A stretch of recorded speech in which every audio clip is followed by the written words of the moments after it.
Yes, guys, welcome back to Chelsea Fan TV. Welcome back to another episode of 5 Things We Learnt.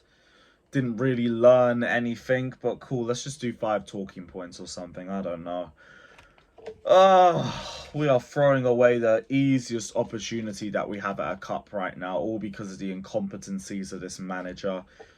The inefficiencies in his game management. This guy is just an absolute tyrant, and he is ruining this entire season. And it's not even his fault now. I gotta look at the recruitment team too. I gotta look at everyone running the club because they are allowing this guy to stay in the job. They're keeping him now. So this is on him. This is a you problem now. You are choosing to stick with him. You have had enough opportunities to do it. You've had Manchester United. You've had a lot of poor performances at home even before that. You could use Brentford as an example. We've had the 4 away losses in a row.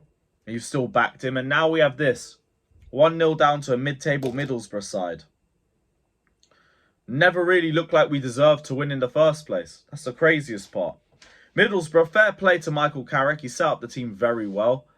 They didn't have to do much to beat us, but they did what they had to do. Sat back, crowded the middle, attacked the left-hand side, and wait for us to make mistakes. Catch us in transition. And what did we do? We just got caught in transition, and we did absolutely nothing going forward because of the way we were set up. First point, Pochettino's setup and game management was just sackable in itself. We still yet again push the wingers out wide, so they have to beat 4 or 5 players. We still have to push Enzo up into the second striker position or have him hog the left-hand side. We had Mudryk come on and play next to Sterling like they were holding hands together. The game management was ridiculous. Enzo was probably our best player, and we take him off. The only player that didn't look clueless in possession. I wasn't just trying things out of instinct. He was actually trying to make the smartest decision at the time present to him, and we take him off. Madueke, the only guy kind of successfully taking on players, even if he didn't look good. Even if sometimes he was being a bit too instinctual with his final decisions, like the crossing to nobody at times. Sterling did that for fun. Madueke at times beat players and tried to make the right decision that he could. But we're asking too much of him.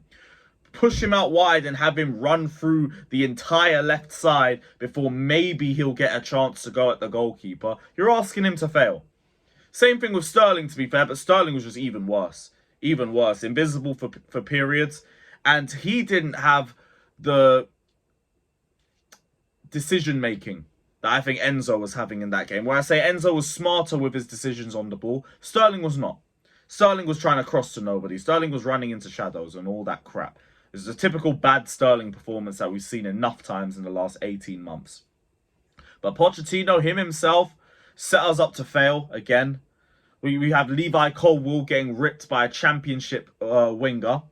Meanwhile, the championship left-back that was in team of the season last season is being sent over to Dortmund without being given any opportunities to play left-back here at Chelsea. Pochettino is a disgrace. Pochettino is a fraud, and the fact that he's even still here at this job and that I woke up to yet another briefing that we're going to back him is a disgrace. This guy is single-handedly tanking this season, and it leads me on to point 2 as well. His excuses. He started blaming the game on injuries. Like, the nerve of you to pretend that we need Reece James, Lavia, and Cuckoo and Chilwell to be a mid-table Middlesbrough side is pathetic. Blaming it on Cole Palmer, who missed some awful chances, by the way. That was one of his worst ever performances for us. But blaming him for missing chances that he never set us up to create in the first place is awful from a manager that's meant to be prioritizing youth development. If you're meant to be prioritizing the development of these players, why are you throwing them under the bus?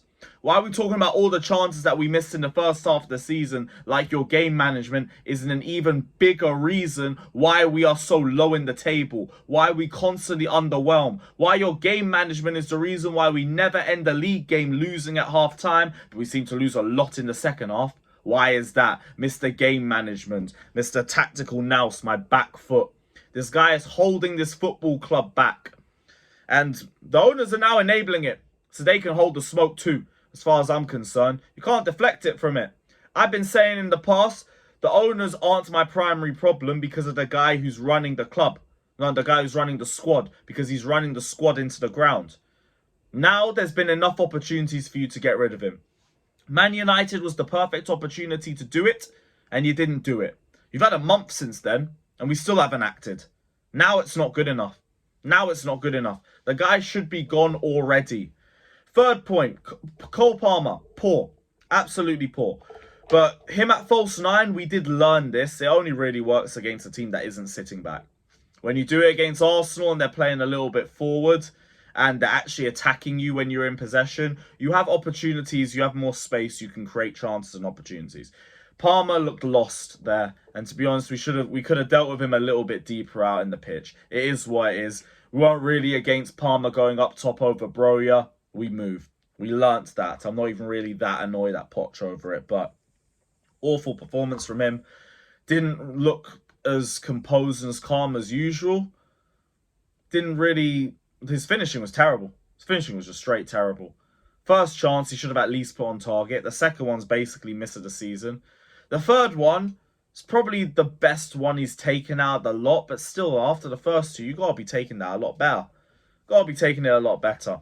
Poor performance from Cole Palmer, but this is also to people who try and run the whole favoritism BS. No, here's my player of the season, and I'm calling him out for that performance because it wasn't good enough. There you go. Fourth point, we already know this. Colwell at left back just needs to die. It needs to die. I am sick of seeing this. But we've sent our only available replacement to Dortmund. Thank you for that, Poch. And the fact that we signed him on a 2-year deal as well afterwards only shows that we still want to keep him in case Poch isn't in charge. So why don't we just get rid of him? Why don't we just get rid of him? There are managers there already that can take over this job in an interim role. As long as it's not Lampard, respectfully. Like, give me anybody personally. It'll be better than what I'm seeing from Pochettino right now. Because it's not good enough. Straight not good enough. This guy's an excuse merchant.